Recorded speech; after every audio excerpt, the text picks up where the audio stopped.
I'm here at Hard Rock Hell with Rob Wylde and Shawn Charvette of Midnight City. Hi guys, say hello to everyone. How you doing? Main stage, Saturday night, Hard Rock Hell. That must feel good, I guess. Absolutely, yeah, we can't wait. I mean, this is actually our third time at Hard Rock Hell. We did AOR last year in March, which is our first time as Midnight City, and then we did Sleaze in September, which was really good. We had a great time there, and then back here tonight with a really good slot. 6:30, probably the best slot of the day. Really, just everybody just starting to come out again after last night. Nobody's tired. People aren't too drunk, so it's that perfect opportunity to hit a lot of people. Absolutely. So actually, this band crosses both genres perfectly. You're perfect for AOR and you're perfect for Sleaze, so that's just fantastic, isn't it? Absolutely. It was well thought out. Well thought out, absolutely. Clearly you guys are going to major on your own last two albums in the set because lots of very strong songs to draw from. Anything else in the set, surprise-wise, that might surprise the audience? Or I don't see why, because the two albums are so strong. I mean, you've obviously got loads of songs to choose from. We kind of have a good problem, and what that means is that we actually struggle to pick what we're going to play because we feel we could actually play both albums, because we think all the songs would be perfect to play live, but we've had to sort of slim each down and focus in on the new album, because that's this year's for us is really about pushing the new album, and we're not going to do an album until the next year, so it's pushing the new album, and then the fan favourites of the first album, they're going to make an appearance for tonight as well. Right. Now, I liked the first album, but I loved the second album. And the reaction to it has been amazing. I mean, you must be super pleased at the reaction that you've had. Absolutely, yeah. I mean, it's like I said. I mean, the first album was received really well. I mean, the reviews for the first album were great, but this one seems to have just gone. I think I don't know. I just think it's we kind of took what we did on the first album and we just kind of amplified it quite a lot. And there's a bit more attitude on this album, a little bit more of a glam edge, maybe a little bit more on this album, which, like you're saying, crosses over, so we can appeal to this sort of AOR people, all that kind of crowd, and just listen to one of our own songs. It's really vain when you have preview. It's really vain when you've got one of your own songs as your ringtone. Yeah, but really professional. Yeah, exactly. Sorry about that. But yeah, I mean, we can appeal to the AOR fans, but also the big foot of what we do is in the glammy kind of sleazy stuff as well. So it's kind of like a mix of two things, and but also you're getting to know each other better as musicians. So you're gonna chime together. Yeah, we do. I mean, the first album was kind of weird because. It was a band and it wasn't a band when it was put together, because I'd written the album, before anybody else was involved, and then we kind of pieced the band together, and the album was kind of almost, even though it wasn't a studio project, that's kind of how the first album was recorded, because we'd never actually been in a room to play as a band when we recorded. It was all done via sending files. It's very common these days. Yeah, so from that, we went from that to suddenly going out on the road, and we toured last year. We did a tour with Vega. We went to Sweden, went to Greece. Well, We did 3 or 4 other festivals, and really sort of not only bonded as a band, as playing together as a band, but also as friends as well. I mean, sure. we're all best friends. We all hang out all the time outside of the band. Mm-hmm. And I think all that goes into what you hear on the new album. You can hear there's a lot of confidence and a lot of just you can hear the difference, I think, between the two albums, I think. And Jakey Lee was saying to me actually that although he's done studio work, he much prefers the energy of working together. So then again, that's coming through. He believes the second album is better because it was everybody in close proximity working out the songs together, as opposed to a studio-made album from the four corners. It was much more of a band effort, wasn't it, this time? Yeah, we all knew each other a lot more, and we got, not just as sort of colleagues, we were more friends than anything else, and we got to, have great banter between us all, and it all we gelled as people, as friends, and I think the progression in the album shows the fact that we've moved on as people as well. We've got closer, and it's just it's on the way up. So Rob, you conceived of the band. When you thought of Midnight City, what did you have in your mind's eye? Exactly what it turned out to be. Fantastic. You know, which is amazing. Which it's really, it's not easy to do. You know, I mean, I had a very detailed vision of the band that I wanted to put together, and I knew who I wanted to kind of get involved, and I knew I wanted to get some cool looking guys in the band. I didn't want it to be.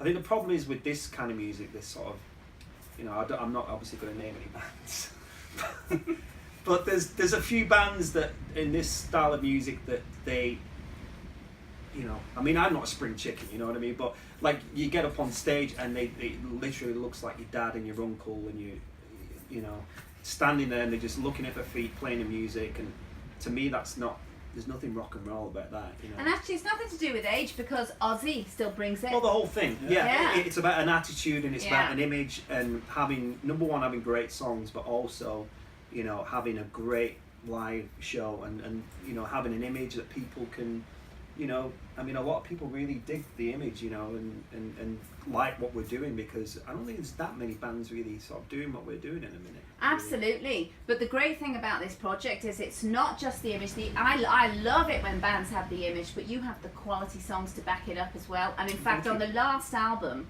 the songs reminded me of some of the perennials from FM. And obviously they're a band that are AOR royalty. I mean, people would probably say, what's the best AOR album out there? They might well say FM.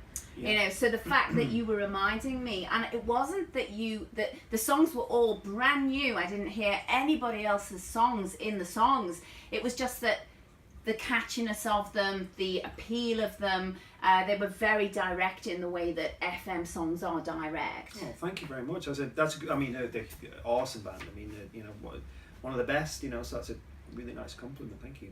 However, you guys, I think, are a little more party than FM. Oh yeah. And Look at this man. Does this man not look like he wants to party? Yeah. Look at him. I'm on my sixth We're day both of the night. it's the middle. It's very early in the day, people. We're both wearing sunglasses, and if you look outside, there's no reason to be wearing sunglasses. You know what I Yeah, mean? you can probably see, like, it's not the weather for glasses at all. This is. Well, it might keep the rain out of your eyes, actually. Yeah. Could be useful. Yeah.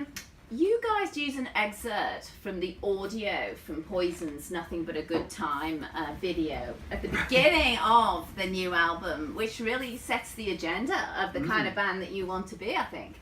Yeah, that was kind of it was cool, but it kind of misfired a little bit as well, because I didn't think anybody would pick up on it. And, you know, Some of us are as old. Well, Exactly. older. I'm older than you, I think, by Well, some yeah, way. Everyone thinks, oh, isn't he? yeah, I was like, because what we wanted, rather than just kick into the first song, I was like, we needed some sort of, just kind of like an intro. And I was actually, I'm a big fan of a band called Trickster. And I remember on their second album, there was like, I can't remember what the speech was, but there's a little speech before the first song of the album, Road of a Thousand Dreams, kicks in. I'm like, we need something like that. It needs just like a 20-second sort of speech.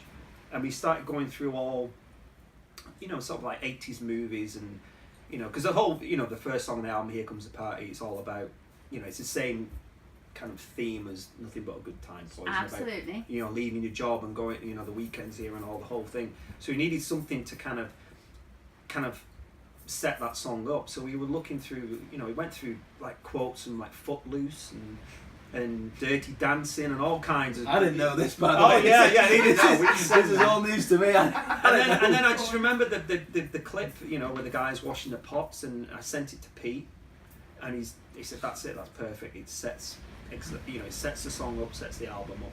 I said, let's just use it. No, you know, maybe one person in 100 will know who it is, but unfortunately everybody's picked up on it. So it kind of, but we're big Poison fans as well, and I don't care. We love Poison, so it's. You know, it's Poison kind get a bit of a bad rep, don't they? So we were here to fly the flag for them as well. Exactly, yeah. They did burn out though. I mean, they did have to live through the Sunset Strip years where it was very hard on the liver and things like that, but they did burn out. I mean, I can see you going on and on like FM actually, not burning out, because we're living, you know, in an age where people know the dangers of the rock and roll lifestyle. And, Gym memberships are lower as well. You know, there's Yeah. gym memberships are lower, and there's much more, you know, variety for a healthy diet now than what there was then. So Absolutely, yeah. people know how to treat your voice. You know, which Exactly, means yeah. that you may not get a lot of the things, the vocal problems Well, that the yeah, I'll be vocalists as got. soon as you're done. I'll be warming up in here, doing all my brilliant. vocal exercises before we play tonight. Yeah. And I think some people might argue that your songs are more consistently, at least from what you've produced so far, more consistently good across the board than perhaps Poison's were. Because I don't think every Poison song was a brilliant song. I mean, they were drinking a lot and living the Sunset Strip lifestyle at the time. I mean, they left us some fantastic anthems. But, you know, I think the consistency of the quality of your songs is greater. Oh, thank you very much. Yeah. That's what the whole point with both albums is, you know, we wanted to make every single song a great song, you know, and I don't really think, I know every band says this, but I really don't think there's any real filler songs on either of our albums. If there was, they wouldn't be on the album, would they? Yeah. I saw the reformed Poison without Brett at the Monsters of Rock pre-party. And it strikes me that you guys would be fantastic for the Monsters of Rock cruise. So Larry, again. Yeah. Hey, give us a call, Larry. Absolutely. We will be on that plane before you know it. Hey, we're up for that, you know, beers in tow, you know. Sunglasses on. They'll be more appropriate on the cruise. You'll need them in See, Jamaica and Haiti. This is a big hint, isn't it? This is like, please book us for the rock cruise. Cause, See, when it's when it's not sunshining, that's when we take them off. When it is sunshining, we take them off, you know. Yeah, so if you want to see our eyes, book us. Simple as that. Yeah. And what do you guys have planned for the medium to long term? Or short to medium term, let's say? Well, we have the next thing for us. We go out to Belgium. We play a festival called Wylde Fest out in Belgium, May 25th. May 26th, we have Dementia Aware Fest in Wolverhampton. Oh yeah. Then we have a UK tour kicking off in June. Shawn's going to tell you the dates right now when his phone kicks Yeah, well, in. when the phones were ringing, I turned mine off, so we're going to have a slight intermission. Yeah, it kicks off June 6th. No, it actually kicks off June 1st in Bradford, and then we do Nottingham, Stoke, Cannock, Crumlin, Grimsby, and then we have another stretch of dates in November. We're doing London, and we're doing Newcastle and Edinburgh, and kind of the places that we're not going in June, we're going in November. Right. And then we have we've got a festival out in Greece that we're doing in October, and then we have something that's really, really cool, a place that we're going to be going, which we can't say right at this moment in time. Brilliant. It's one of those dream come true places that we've always wanted to go. So that's going to be announced hopefully in the next couple of months. Look out for that then. Absolutely.